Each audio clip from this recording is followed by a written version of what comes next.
Hello po sa inyong lahat mga ka-crypto. Ako po si Pinoy Crypto Trader at sa video na ito ay atin pong pag-uusapan ang tungkol dito kay XRP, kung saan ay meron pong isang eksperto ang nakapagsabi na itong si XRP ay lock-in loaded na. Sa madaling salita ay ibig sabihin nito ay handang-handa na po itong si XRP para magpakita ng isang matinding price surge sa mga paparating na araw. At ayan po ang siyang ating pag-uusapan sa video na ito. Pero bago po tayo magpatuloy, ay nais ko lamang po munang bigyang linaw ang aking disclaimer kung saan ang nilalaman po ng video na ito ay hindi po ito isang financial advice. For education and information purposes lamang po ang layunin nito. Ayan, ano nga ba ang lock and loaded para kay XRP?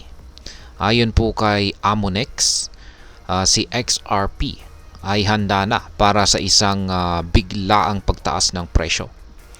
Ipinakita niya ang isang symmetrical triangle pattern sa chart na kadalasang sinyalis po ng isang major breakout. Sa madaling salita, kapag nakita po natin ang ganitong pattern, mayroon pong malaking tsansa na tumaas ang presyo ng isang asset. Ngayon ay paano po naaapektuhan ang presyo ng XRP sa nakaraan? Para magbigay po ng konteksto, si Bitcoin at XRP ay parehong bumaba po ng 3.5% mula sa kanilang mataas na presyo noong November 1. Sa nakaraang linggo, buwan at taon, weekly, month at saka yearly, si XRP ay bumaba po ng 1.42%. Yan po sa weekly. Sa monthly ay 5.08% at sa yearly ay 17.51%. Pero ayon po kay Amonex, ang kasalukuyang bearish trend ay malapit na raw pong matapos. Ang pagtaas na ito ay maaring umanong magdala kay XRP sa mataas na price level katulad po noong 2017 to 2018 bull cycle kung saan ay tumaas si XRP ng 60,000%. Ngayon ay ano ang symmetrical triangle pattern at bakit po ito mahalaga?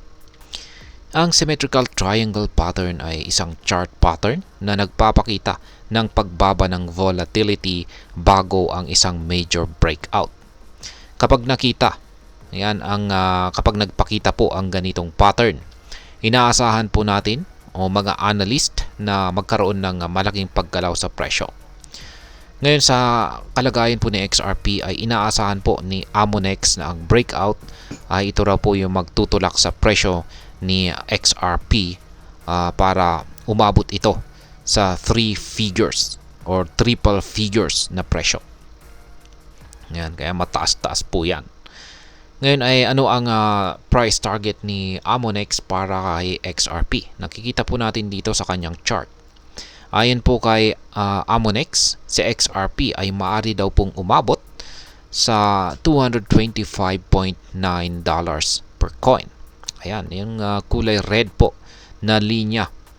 Ayan po yung kanyang target dito.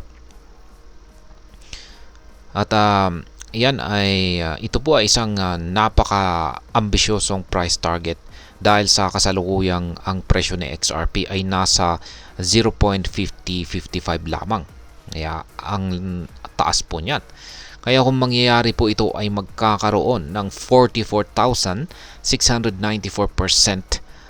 na gain itong si XRP.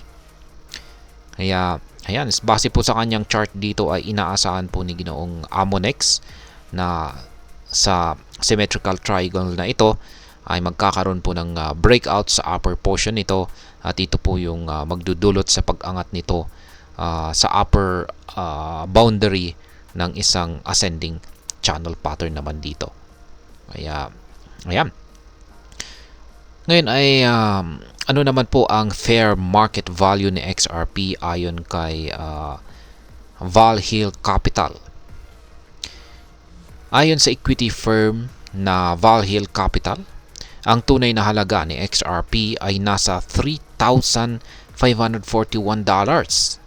gamit ang ecological system at dynamic adoption para sa computation. Sinabi po nila na ang kasalukuyang presyo ni XRP ay malayo pa sa kanyang tunay na halaga. Ngayon ay ang iba naman pong, mayroon naman pong ibang opinyon ang mga ibang analyst dito sa presyo ni XRP. Katulad po, isa na po rito si Altcoin Mo. Yan, isa na rin po siyang market expert kung saan ay sinabi po niya na ang realistic na presyo ni XRP sa bull cycle na ito ay maaari daw pong umabot sa $5. Mas mababa ito kumpara sa target ni Amonex, pero mas realistic or mas makatotohanan. Ngayon ay ano naman po ang aking masasabi tungkol dito. Masasabi kong napaka-interesting naman po ang prediction dito na ibinahagi nitong si Amonex. Subalit mahalaga pong tandaan na ang cryptocurrency market ay napaka-volatile at unpredictable. Kahit na may mga patterns at charts na maaring magpahiwatig ng potensyal na pagtaas ng presyo, wala pa rin pong kasiguraduhan dito. Kaya masasabi kong mas maging maganda ang maging informed at updated po sa mga ganitong impormasyon. Pero mag-ingat pa rin sa pag-invest. Kaya laging mag-research at huwag pong basta-basta maniniwala sa mga hula or prediction.